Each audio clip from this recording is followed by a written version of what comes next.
Comment faire de la photo immobilière?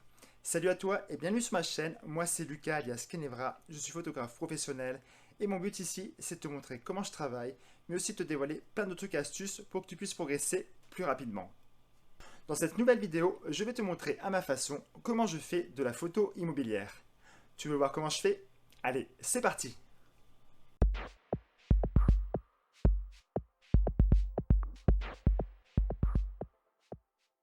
Alors aujourd'hui, je ne vais pas te faire une vidéo avec des modèles, mais je vais te parler d'une niche en photo qu'il est intéressant de côtoyer. Ici, je vais te parler de photos immobilières. Alors soyons francs, la photo de portrait c'est cool, mais ça reste très concurrentiel et pour en vivre en tant que professionnel, c'est parfois compliqué. Et si tu es comme moi, que tu veux découvrir un autre type de photo, eh bien je t'invite à te tourner vers d'autres secteurs, comme l'immobilier par exemple. Pour ma part, je fais de la photo immobilière depuis plus d'1 an maintenant et je travaille régulièrement avec des agences de ma région. L'avantage ici, c'est que niveau matériel, il ne te faut pas grand chose. Les deux éléments les plus importants ici sont un objectif grand angle qui va te permettre, selon ta position, de voir intégralement la pièce à shooter. Pour info, en immobilier, j'utilise un objectif 10-24 mm de chez Tamron. Et l'autre accessoire, c'est tout simplement un trépied pour poser ton boîtier et éviter ainsi de bouger. Autre élément que tu peux également utiliser pour la photo immobilière, c'est tout simplement une petite télécommande reliée à ton boîtier qui va déclencher la photo à distance. Tu peux bien sûr la déclencher avec le retardateur, mais pour ma part, je préfère utiliser cette télécommande qui prend peu de place et qui est efficace. Je te mets le lien en description si cela t'intéresse. Par contre, fais bien attention à sélectionner la marque correspondant à ton boîtier. Alors, il existe différentes façons de shooter en immobilier. Tu peux shooter en lumière naturelle ou tu peux également utiliser un flash Cobra. Tout dépend de la façon dont tu aimes shooter. Pour ma part, j'aime bien utiliser un flash Cobra et shooter en mode bracketing. Alors le bracketing, c'est quoi? C'est tout simplement une technique photo qui va te permettre de prendre plusieurs clichés d'une même scène, mais avec des expositions différentes. Donc tu auras des photos qui seront sous-exposées et d'autres photos qui seront surexposées. En général, sur ton boîtier, il y a une touche bracketing. Ici, sur mon Nikon D500, elle est placée sur la gauche avec les initiales BKT. Pour cette prise de vue, j'ai justement fait un bracketing avec 5 expositions différentes. Pour sélectionner ce mode, c'est tout simple. Tu cliques sur le bouton bracketing et en même temps, tu sélectionnes ton mode avec la molette qui gère la vitesse. Comme tu peux le voir, cela va de 3 à 5 expositions différentes. En ce qui concerne la prise de vue, je ne suis pas allé très loin, j'ai décidé de shooter dans ma chambre. Alors comme tu peux le voir, c'est un peu le bordel, on y voit même mon chat en train de faire ses griffes sur un carton. Petit conseil, quand tu vas chez des clients, n'hésite pas à leur dire de faire le ménage avant ta venue et de préparer l'appartement à shooter. Si le jour J, il y a des éléments qui peuvent gêner la photo, n'hésite pas à demander directement si tu peux les déplacer si c'est possible. Après, des fois, il y a des éléments que je n'ai pas vus lors de la prise de vue et je me rends compte que c'est mieux de les supprimer. Donc pour ça, je te montrerai après comment je fais sur Photoshop. Donc revenons à la prise de vue. Je te conseille de te placer dans un angle de la pièce qui te permettra de voir au moins 3 murs, d'où l'utilisation du grand angle. Autre astuce, il faut que ta pièce soit bien éclairée, donc n'hésite pas à monter les volets et à ouvrir les rideaux. Une fois que tu es bien placé, tu fais tes réglages. Ici, comme dit, je me suis mis en mode bracketing, avec une ouverture à f9, puis j'ai déclenché la prise de vue avec le flash via la fameuse télécommande. Comme tu peux le voir à l'écran, il y a 5 expositions différentes qui sont sorties du boîtier.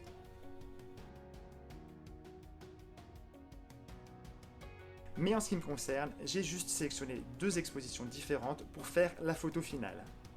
Et maintenant, je vais tout de suite te montrer sur Photoshop comment j'ai retouché cette photo. Ok, donc nous voilà sur Photoshop et comme tu peux le voir, je vais travailler avec 2 photos différentes. Alors la première photo, celle de la pièce que je vais utiliser pour la retravailler. Comme tu peux le voir, elle a une exposition qui est plutôt correcte, sauf au niveau des fenêtres qui sont totalement cramées. Et là, la seconde photo qui est sous-exposée, mais qui me permet de voir l'extérieur. Donc là, comme tu peux le voir, j'habite face à un bâtiment. Alors ce que je vais faire tout simplement, je vais, avant de commencer, dupliquer le calque de l'arrière-plan de la photo que je veux retravailler. Ensuite, je retourne sur la photo sous-exposée.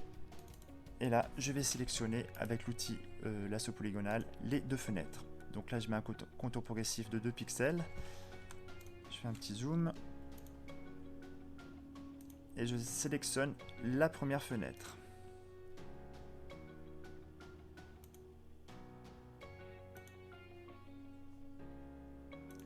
Si tu veux sélectionner en même temps la seconde fenêtre, tu fais tout simplement Shift gauche de ton clavier. Et voilà.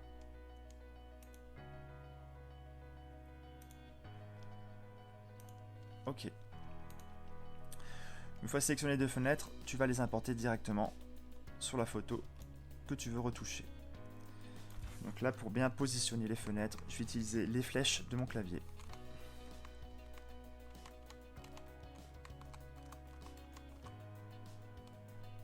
Je regarde avant, après.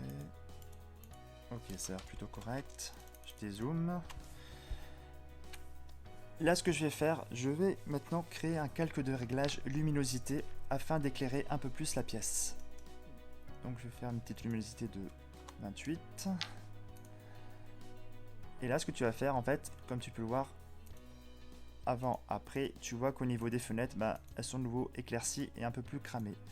Donc c'est pas super. Ce que je vais faire, tu sélectionnes luminosité et tu vas le placer juste en dessous du calque fenêtre.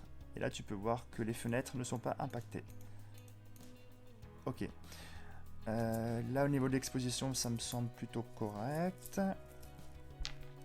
Alors, juste avant, je vais corriger quelques petits détails.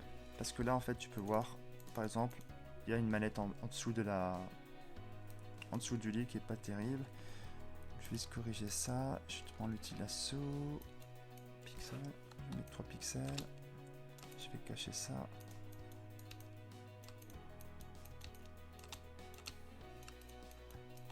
Après, c'est des petits détails, hein.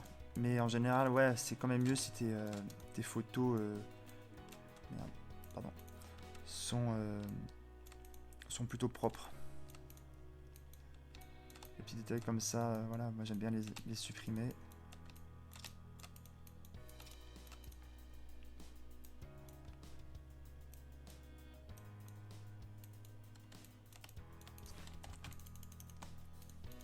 Voilà. C'est pas terrible. Je prends l'outil pièce.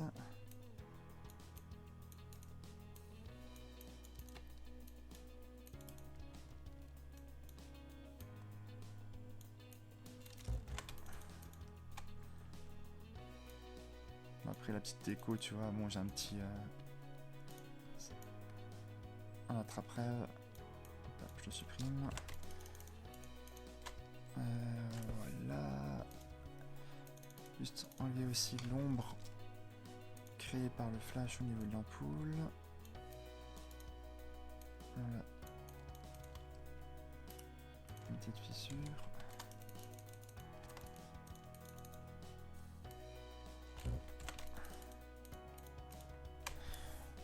Ok, donc une fois que j'ai enlevé les petits détails qui me gênaient, je vais tout simplement aller sur calque et aplatir l'image.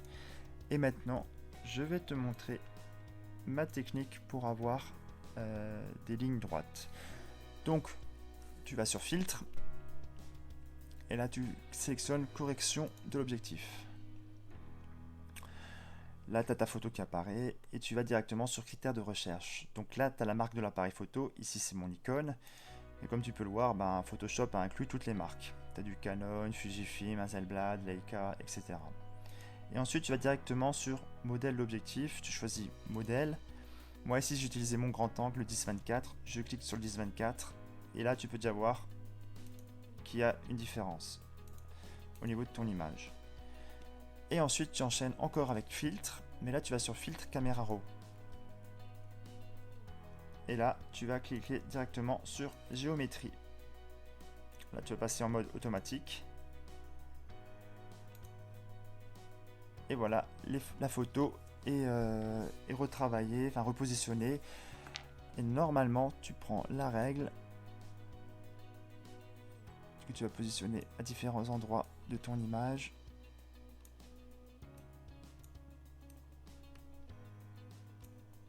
Et tu peux voir que les lignes sont plutôt droites. Alors, ici, Comme tu peux voir, en fait, c'est une vieille bâtisse. Donc, il y a du parquet. Et en fait, ben, vu que c'est une vieille bâtisse, avec le temps, ben, c'est plus très droit. Donc, c'est normal que certaines lignes ne soient pas totalement droites. Bon, là, ici j'utilise les meubles aussi pour te montrer. Là, ce qui me pose problème, c'est mon porte-manteau. Donc, ce que je vais faire... Attends. Je vais mettre une ligne là. Tu vas aller sur édition, transformation. Tu vas sur torsion. Et là, tu vas essayer de corriger cette ligne. De façon à ce que ce soit un peu plus droit. Ok, mais comme tu peux le voir, en fait, ça bouge aussi avec les autres lignes. Donc, tu vas reprendre ça. Voilà.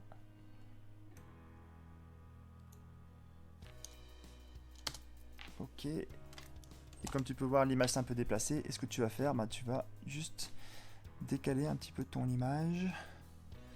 Et le porte-manteau, tu le coupes encore un petit peu. Voilà, comme ça.